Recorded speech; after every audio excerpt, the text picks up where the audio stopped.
So our one final step is to just make sure the fabric is completely tightened in the hoop. You don't want, because you've been stitching a lot, you don't want there to be like wrinkles in it, or you don't want it to be loose in one area. So I always just go around, make sure that the fabric is all tight, and then just tighten the hoop one more time. Now, when you look at the back of your hoop, you're going to want to trim this fabric. You do not want to fold your fabric over and have this fabric touching this fabric, because even though we have a lot going on, you'll notice that it will leave like a little wrinkle almost, or a little like divot in the fabric. So I go through and just trim it one last time all the way around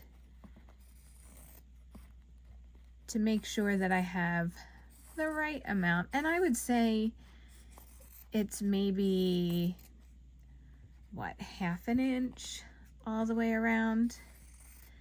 And you can always trim a little bit less and then go back and trim a tiny bit more off. You don't want to trim so much off that you can't bend and fold your fabric over the hoop. That's the goal.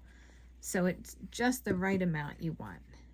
And sometimes when it's been sitting like this for a while, you get like weird little wrinkles in it. It doesn't matter how even your cuts are. Like you can see mine are pretty uneven, but I have enough that I'm going to be able to fold it over at the end. Okay, so I do that, and then I just give it a test and make sure as I fold over the fabric that all of my edges are good.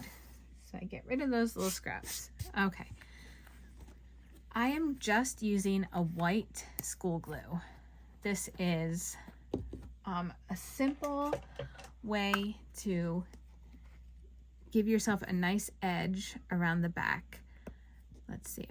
And so what I do is run a strip of glue all the way around the wood part of your hoop. You want there to be enough glue that it holds the fabric in place, but not so much glue that as you bend over the edges, it starts running down onto your work. So just give yourself a nice little strip of glue. And then we're going to start folding over the edge of our fabric. Now you'll see that it starts right away staying in place, and then as it dries it just becomes even more firm in place. You don't have to worry about this going anywhere.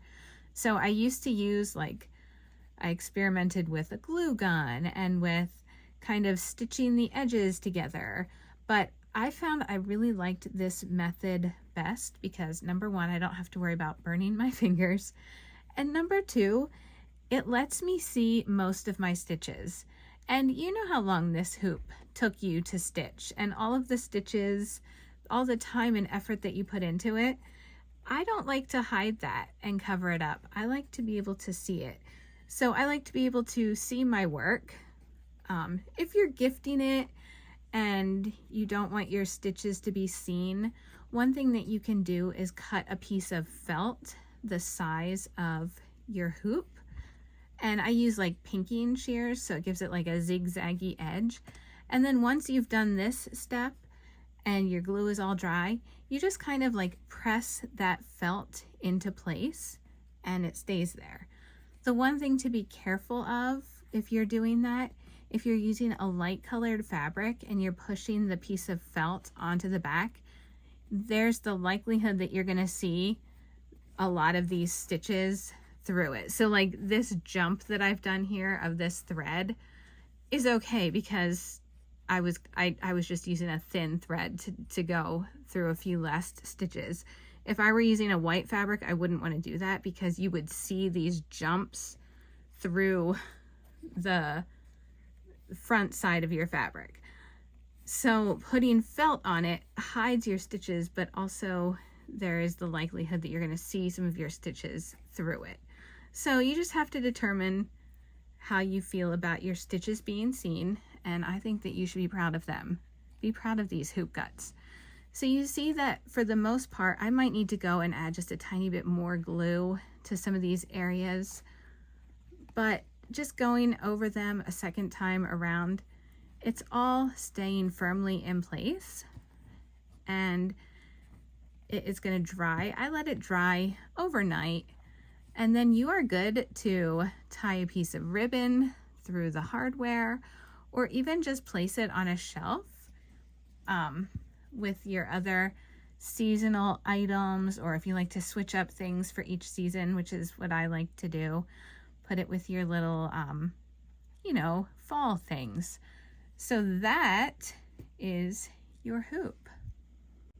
I hope you enjoyed stitching this as much as I enjoyed stitching this, and I hope that you had fun creating pumpkins in all these different methods. Follow along with me on Instagram and Facebook, and you can see some behind the scenes things and progress stuff that I keep everybody updated on.